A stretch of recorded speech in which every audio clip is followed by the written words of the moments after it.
today I'm really excited because I'm gonna do something that I haven't done for quite a while here on my channel, but it's one of my favorite things to do, which is storytelling. And today I have one of my favorite childhood books, which is called A Little Princess. I'm sure you've already heard of this story. There is a really famous film from my childhood, but to me, I mean, as far as I'm concerned, books are such a greater experience, such a better way to experience the stories.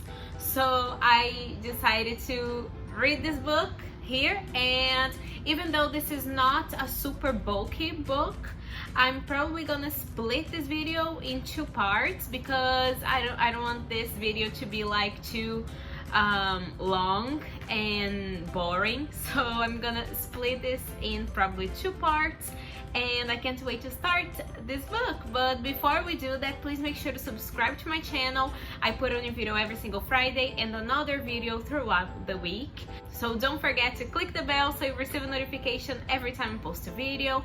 And tell me in the comments below what other books you guys want me to read next. So yeah, without further ado, let's go right into the video. So let's start the book. So this is chapter 1. Chapter 1 is called School in England. One cold winter day, a little girl and her father arrived in London. Sarah Crewe was 7 years old, and she had long black hair and green eyes. She sat in the cab next to her father and looked out at the window at the tall houses and the dark sky. "What are you thinking about, Sarah?" Mr. Crewe asked. "You are very quiet." He put his arm around his daughter. "I'm thinking about our house in India," said Sarah, "and the hot sun and the blue sky. I don't think I like England very much, father." Poor Sarah. "Yes, it's very different from India," her father said, "but you must go to school in London, and I must go back to India and work." "Yes, father, I know," said Sarah, "but I want to be with you. Please come to school with me. I can help you with your lessons." Mr. Crewe smiled, but he was not happy.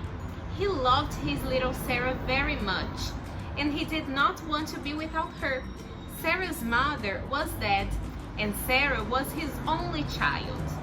Father and daughter were very good friends. Soon they arrived at Miss Minchin's school for girls and went into the big house. Miss Minchin was a tall woman in a black dress.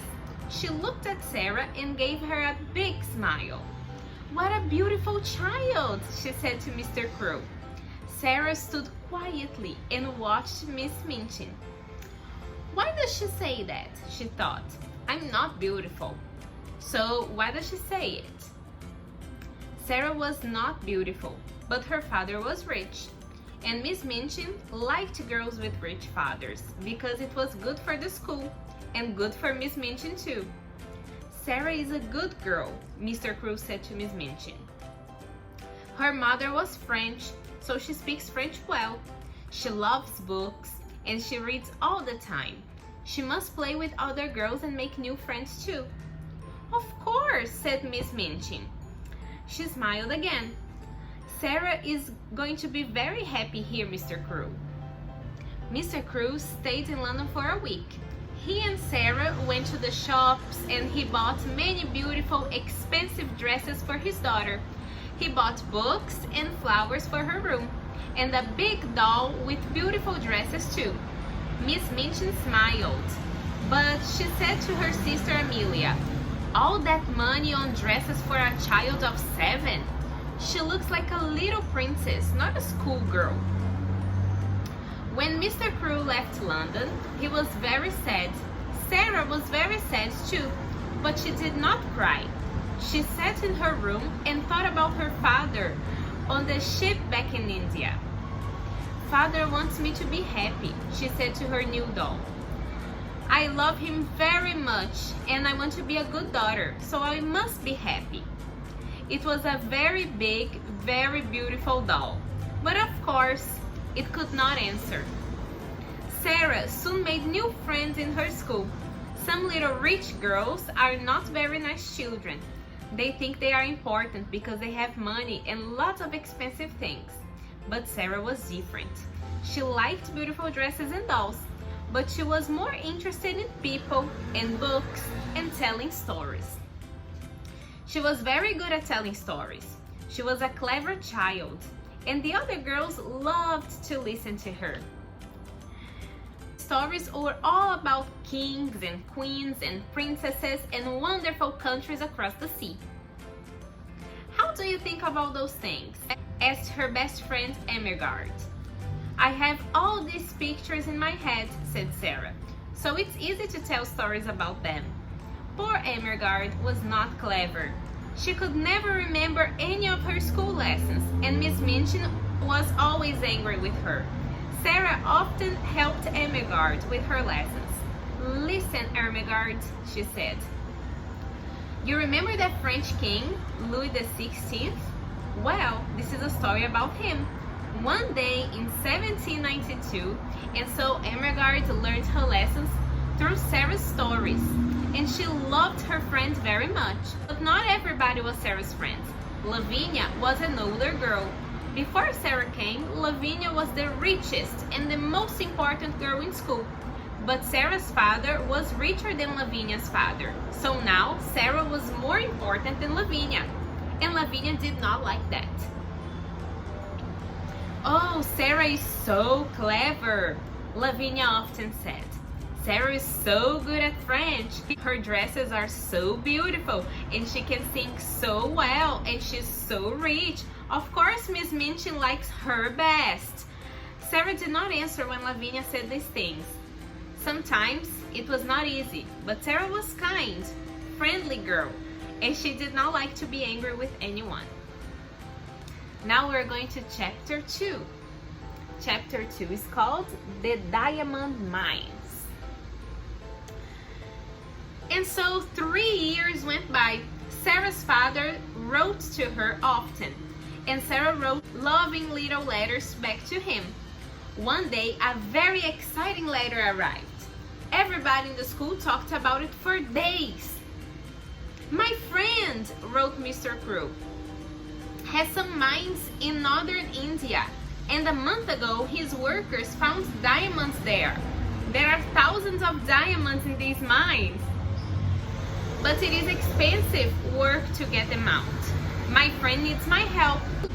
So, little missus, this was a Mr. Crow's special name for Sarah, I am putting all my money into my friend's diamond mines, and one day you and I are going to be very rich. Sarah was not interested in money, but a story about diamond mines in India was exciting. Nearly everybody was very pleased for Sarah, but not Lavinia, of course. Huh, she said. My mother has a diamond. Lots of people have diamonds. What's so interesting about diamond mines? But there are thousands of diamonds in those mines, said Emmergard. Perhaps millions of them. Lavinia laughed. Is Sarah going to wear diamonds in her hair at breakfast then? Or is it Princess Sarah now? Sarah's face went red. She looked at Lavinia angrily, but said quietly, Some people call me princess. I know that, but princesses don't get angry or say unkind things, so I'm not going to say anything to you, Lavinia. To me, you are a princess, Emmergard said to Sarah later. And you always look like a princess in your beautiful dresses. Sarah was a princess to another girl too. This was Becky. She was a servant in Miss Minchin's school, and she was only 14 years old. But she worked all day and sometimes half the night. She carried things upstairs and downstairs. She cleaned the floors and made the fires. She was always tired and hungry and dirty. She and Sarah had very different lives. But one day, Sarah came into her bedroom, and there was Becky sleeping in a chair. Oh, poor thing, said Sarah. Then Becky opened her eyes and saw Sarah. She got up at once. "Oh, miss," she said, "I'm very sorry, miss. I just sat down for a minute and..." "Don't be afraid," said Sarah. She gave Becky a friendly smile. "You were tired, that's all." Are you going to tell Miss Minchin?" asked Becky. She began to move to the door. "Of course not," said Sarah. "Please don't run away. Sit down again for a minute. You look so tired." "Oh, miss, I can't," Becky said. "You are very kind, miss, but Miss Minchin..." "Please," said Sarah. She took Becky's hand. "You're only a little girl, like me. Let's be friends." And so Becky sat down again, and soon she and Sarah were friends. Nobody knew about this, of course. Rich little girls at Miss Minchin's school did not make friends with servant girls, and it was a wonderful thing for Becky. Nearly every day she and Sarah met in Sarah's bedroom, just for 5 or 10 minutes. Becky was always hungry, so Sarah often bought nice things for her to eat. They sat and talked, and sometimes Sarah told Becky some of her stories. Becky loved that. "Oh, miss," she said, "you tell them so beautifully. Sometimes I like your stories better than things to eat."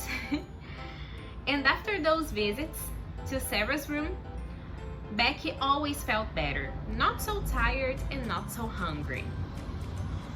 Some months later, Sarah had her 11th birthday.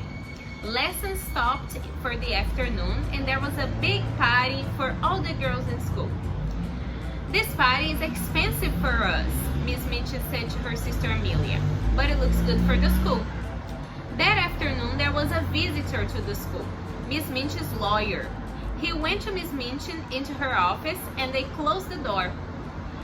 In the schoolroom, next to the door, there was a lot of noise from Sarah's party.